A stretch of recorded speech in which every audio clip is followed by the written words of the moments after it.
한빛장로교회 김사무엘 목사입니다. 오늘은 요한일서 2장 20절에서 29절의 말씀을 가지고 성령의 기름 부음이 필요합니다 하는 제목으로 우리가 은혜를 함께 나누도록 하겠습니다. 시인 정호승님의 시 중에 넘어짐에 대하여란 시 가운데 이런 구절이 있습니다. 나는 넘어지지 않으려고 할 때만 꼭 넘어진다. 오히려 넘어지고 있으면 넘어지지 않는다.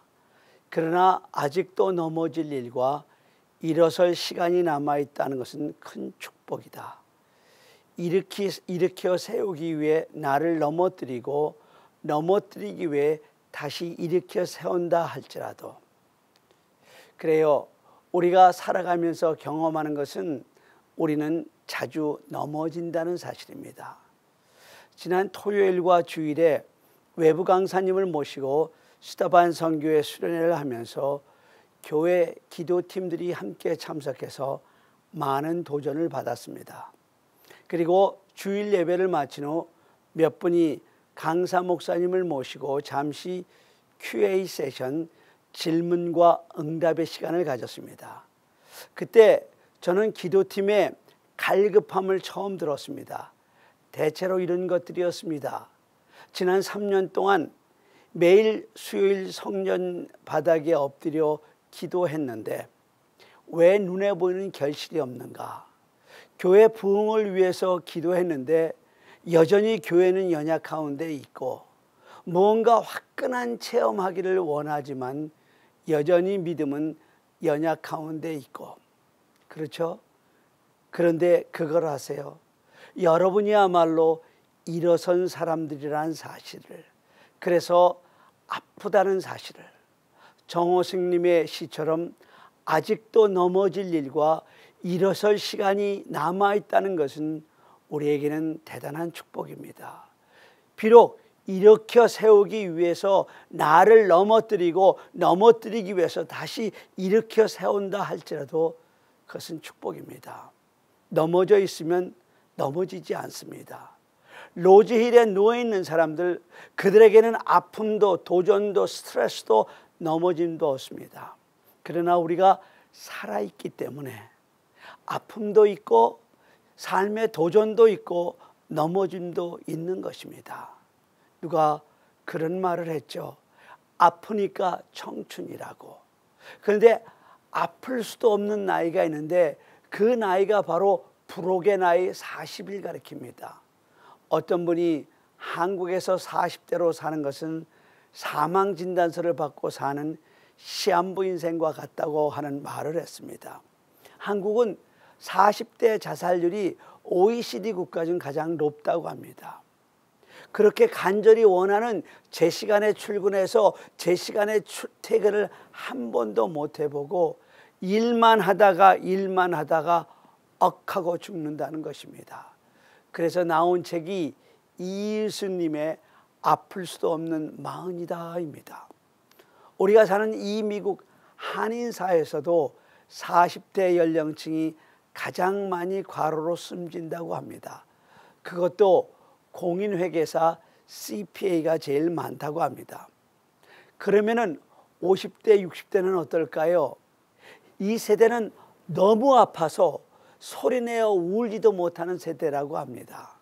정말 평생 일만 하다가 인생의 황금기에 아직 부양해야 할 부모님들은 살아계시고 첫째가 결혼한다, 막내가 대학 간다 하며 정작 가장 많은 물질이 필요할 때 폐물로 밀려 한참 일을 해야 할 나이에 직장을 그만둬야 하거나 몸에 병에 걸려 병석에 누워 있어야 하니 울고 싶어도 소리내서 울 수도 없는 그런 나이라는 것입니다.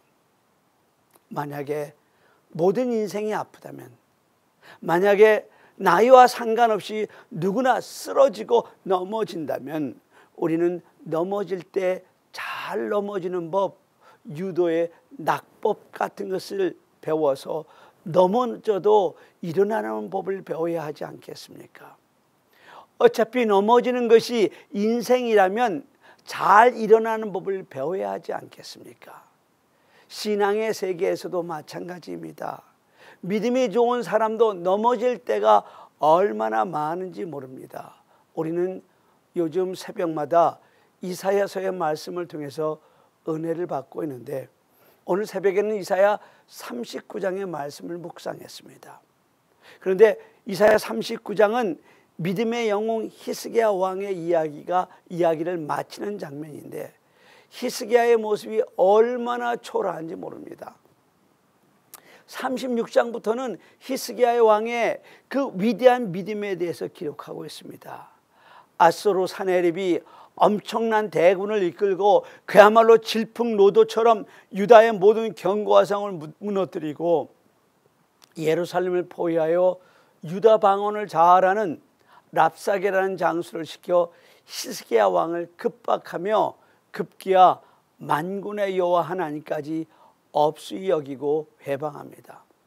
그때 히스기야 왕은 절망하지 않고 자기의 옷을 찢고 굵은 베옷을 입고 여호와의 전에 들어가 그들이 보낸 협박문을 여호와 앞에 쫙 펴놓고 간절히 기도함으로 위기를 넘기게 됩니다.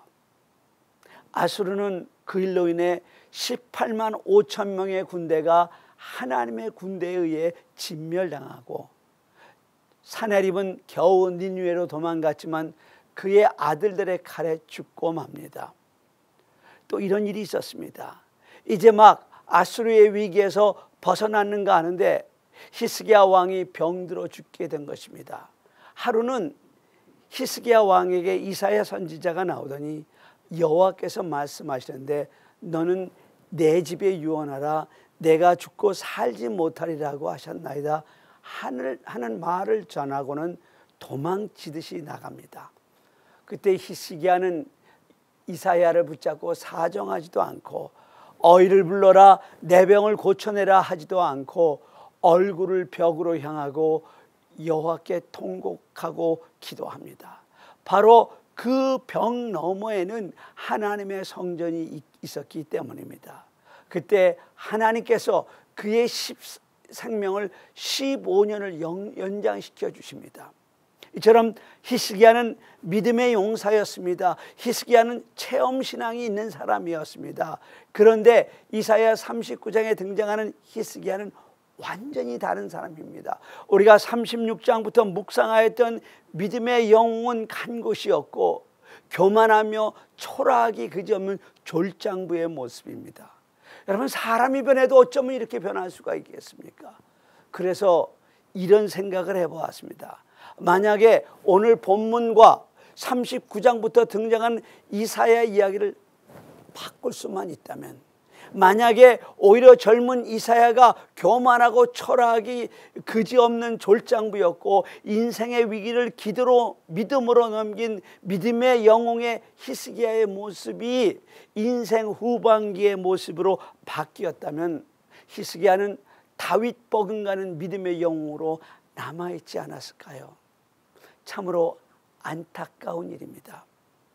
그럼에도 불구하고 히스기야 인상을 초라한 그 히스기야의 모습이 그려져 있는 39장으로 마치는 데는 아주 중요한 의미가 있습니다.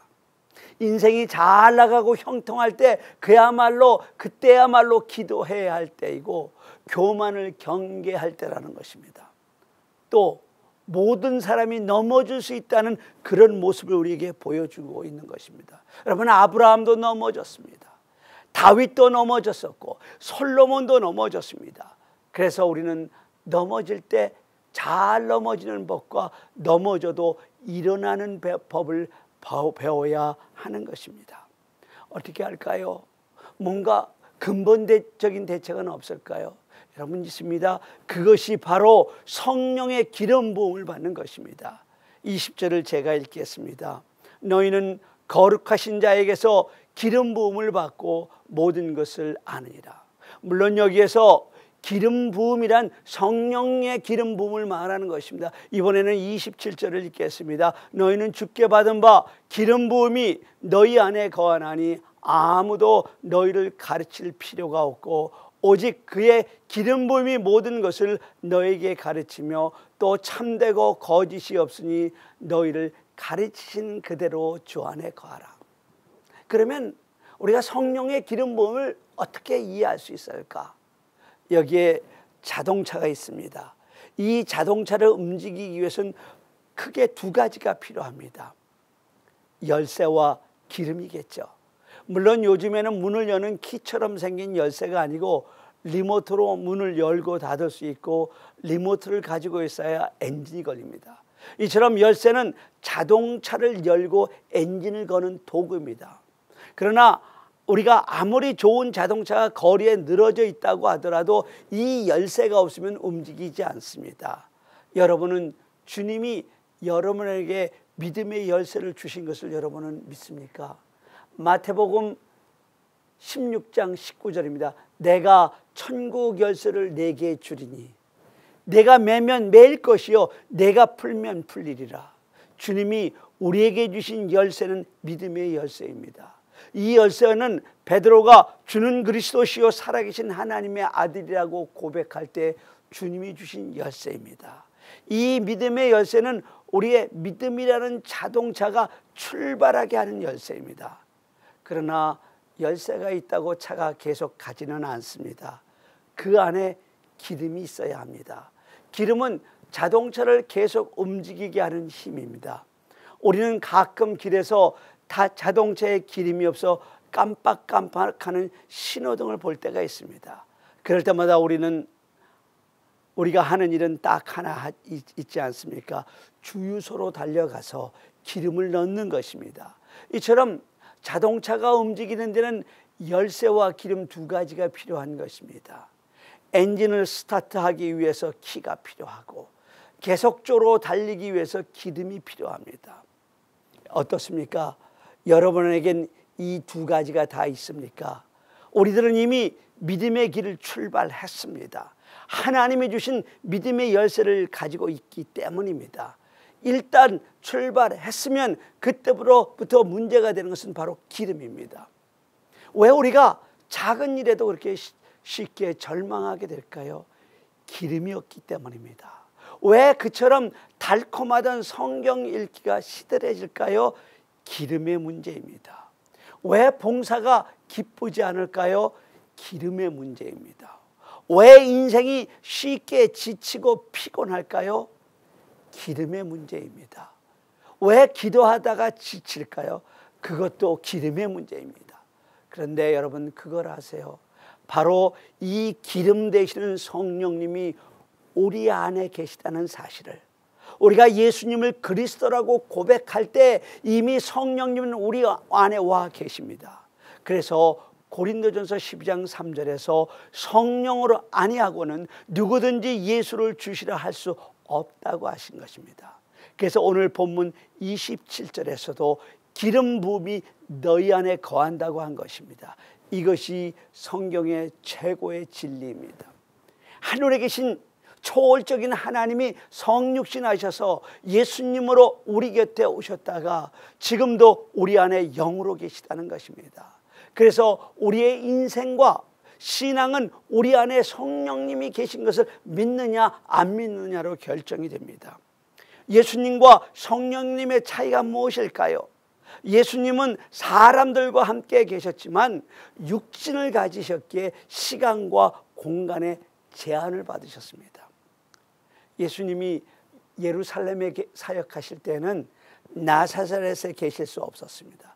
그러나 성령님은 영이시기 때문에 무소부재하신 분이십니다. 그 성령님은 우리를 살리시는 영입니다. 제가 로마서 8장 12절을 읽겠습니다. 예수를 죽은 자 가운데서 살리신 이의 영이 너희 안에 거하시면 그리스도를 예수를 죽은 자 가운데서 살리신 이가 너희 안에 거하신 그 영으로 말미암아 너희 죽을 몸도 살리리라. 성령님은 우리 안에서 넘어진 우리를 세우고 살려내는 일을 하십니다. 그런데 넘어진 우리를 세우고 살리시는 일을 위해 성령님이 하시는 가장 중요한 일은 바로 우리를 위해서 기도하는 일이라는 것입니다. 그래서 로마서 8장 26절은 이렇게 말씀하고 계십니다.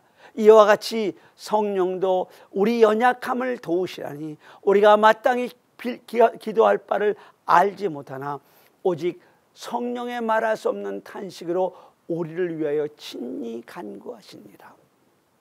성령님은 우리 안에서 우리를 살려내기 위해서 기도하신다는 것입니다.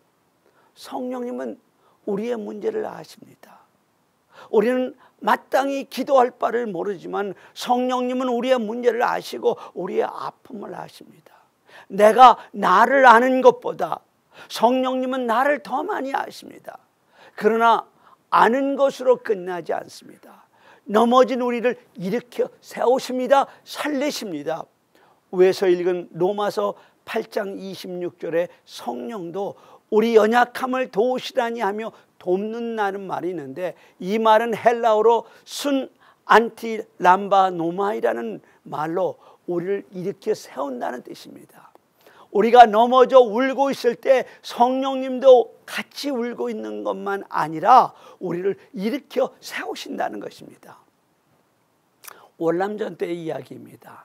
한 군대가 수색을 나갔다가 잠복해 있던 베트공의 공격을 받았습니다. 그러다 한 병사가 퍽 하고 베트공이 쏜 총탄에 넘어졌습니다. 앞으로 뛰고 있던 한 병사가 돌아와 이 병사를 들쳐업고는 거의 초인적인 힘으로 총탄을 피해 안전한 곳으로 뛰어가 지혈을 하고 응급처치를 해서 그를 살려냈습니다. 그런데 나중에 다른 동료들이 말하기를 그 친구가 너를 구하러 갈 때 바로 가지 않고 시계를 몇 번이나 쳐다보면서 달려갔다고 그렇게 말을 했습니다. 그래서 궁금해서 몇 달 후에 물었습니다. 내가 총에 맞아 죽어갈 때 내가 달려왔는데 그때 시계를 보고 달려왔다는 말이 무슨 말이냐? 왜 시계를 봤니? 그 친구가 이렇게 대답을 했다고 합니다. 사실은 우리 어머니의 기도 때문이야. 어머니가 내가 베트남을 떠날 때 말하기를 내가 매일 12시가 되면 너를 위해 기도하겠다.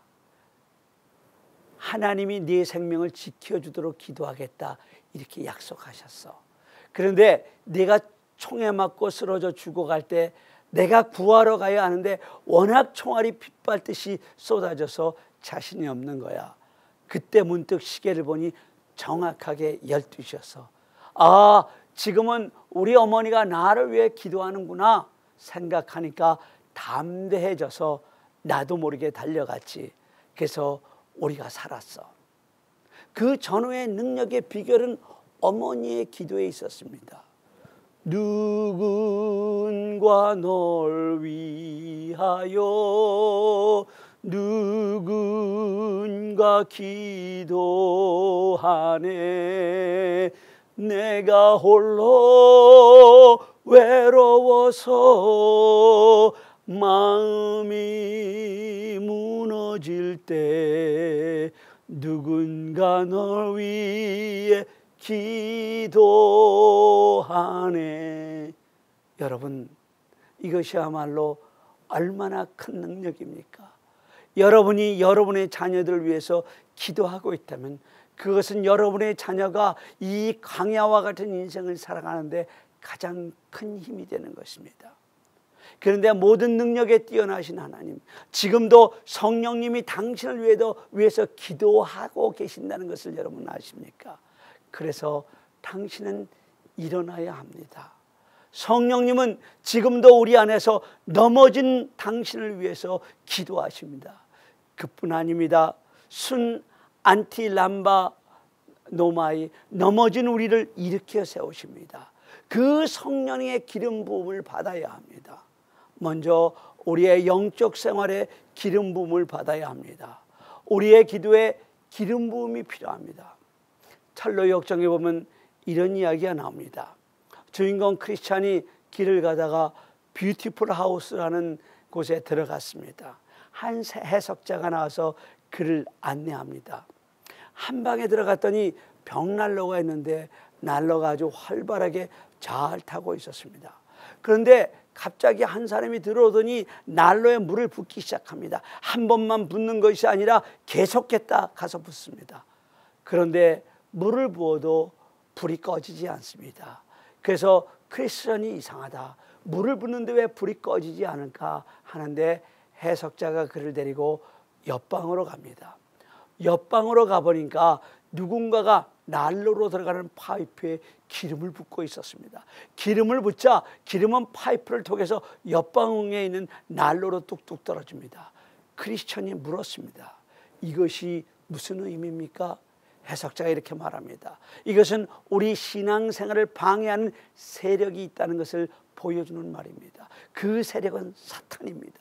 사탄은 우리의 기도와 열심의 불을 끄려고 끊임없이 방해의 물을 붓고 있습니다. 그래도 꺼지지 않는 이유는 성령님이 기름 붓기 때문입니다. 성령의 기름 부음이 우리에게 계속해서 부어지는 한 우리의 믿음의 불은 꺼지지 않습니다. 여러분, 그렇습니다. 오늘도 우리 신앙생활이 유지되는 것은 사탄의 방해와 유혹이 없어서가 아니라 성령의 기름 부음이 있기 때문입니다.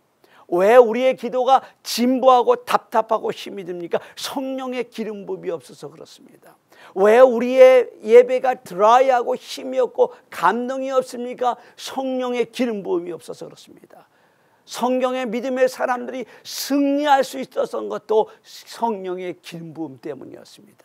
여러분, 엘리야가 그랬습니다. 갈멜산에서 바알과 싸워 이겼지만 이세벨이 그를 잡으려고 하자 그는 그만 무서워서 광야로 도망갑니다.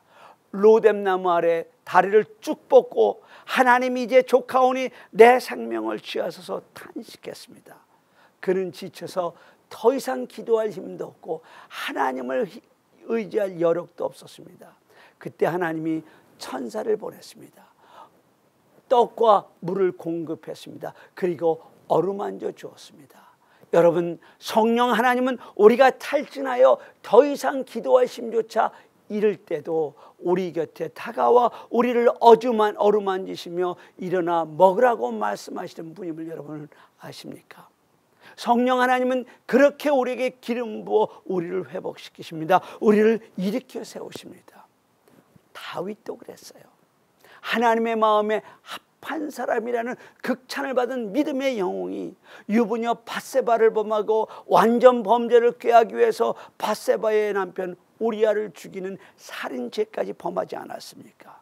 그러나 나단 선지자가 와서 회개를 촉구했을 때 그는 어떻게 기도했습니까? 하나님이여, 나를 주 안에서 쫓아내지 마시고 주의 성령을 내게서 거두지 마옵소서. 다윗이 정말 두려웠던 것은 그가 죄를 지었다는 사실보다 그에게서 성령이 떠나간다는 사실입니다. 주 떠나가시면 내 생명 헛되네. 여러분, 성령이 떠나시면 모든 것이 사라지기 때문입니다. 다윗은 성령님이 자기를 죄에서 회복시키는 분이라고 굳게 믿었습니다. 죄를 지어도 성령님은 우리를 회복시키십니다. 결국 다윗은 회복되었습니다. 여러분, 우리 모두가 이 성령의 기름 부음을 받아야 합니다. 또한 우리의 일상생활에도 기름 부음을 받아야 합니다. 열왕기하 4장을 보면 선지자 생도의 아내의 이야기가 나옵니다. 엘리사 시대의 선지자의 생도 중 하나가 빛을 아주 많이 남기고 그만 죽고 말았습니다. 그래서 아들을 빼앗길 위기에 놓이게 되었습니다. 그래서 그 선지자 생도의 아내가 엘리사에게 나와 사정을 호소하자 집에 있는 것이 무엇이 있냐고 물었습니다. 여인이 집에 기름 한 그릇 외에는 아무것도 없다고 대답했습니다. 그래서 엘리야 선지자는 그러면 밖에 나가 모든 이웃에게 그릇을 빌되 조금 빌리지 말고 많이 빌리라고 했습니다. 그리고 문을 닫고 아들들과 함께 그릇에 기름을 부으라고 합니다. 기름을 붓자 그릇들이 차서 넘쳤습니다. 계속해서 빌려온 그릇이 가득 차도록 부었습니다. 이제 다른 길이 없습니다 할 때 기름이 그쳤습니다. 이 일은 틀림없이 일상생활에 관한 이야기가 아닙니까? 성령님은 우리의 영적 생활만 관여할 뿐만 아니라 우리에게 영적인 은혜와 함께 일상생활에도 관여해서 물질의 은혜를 주시고 사업의 성공을, 육신의 질고를 고쳐주시는 분이십니다. 우리에게 기도하게 하신 성령님은 동시에 우리로 하여금 세상에서 승리하게 하시는 분입니다. 기름 부음을 받으면 세상에서도 잘 됩니다. 문제는 성령이 아니라 우리의 믿음의 그릇입니다. 우리가 성령님이 주시는 축복을 닮을 만한 그릇만 준비하고 있다면 성령의 축복은 무한 리필이 되는 것입니다. 성령 충만, 기름 부음이 여러분의 영적인 삶과 육적인 삶에도 충만하기를 간절히 바랍니다. 자주 넘어지고 상처를 받는 우리가 넘어져도 반드시 한 가지만 기억하면 승리합니다. 우리 안에 계신 성령 하나님이 우리를 일으키신다는 사실입니다. 그래서 성령의 기름 부음을 받아야 합니다. 이제 우리 다 같이 기도드리시겠습니다.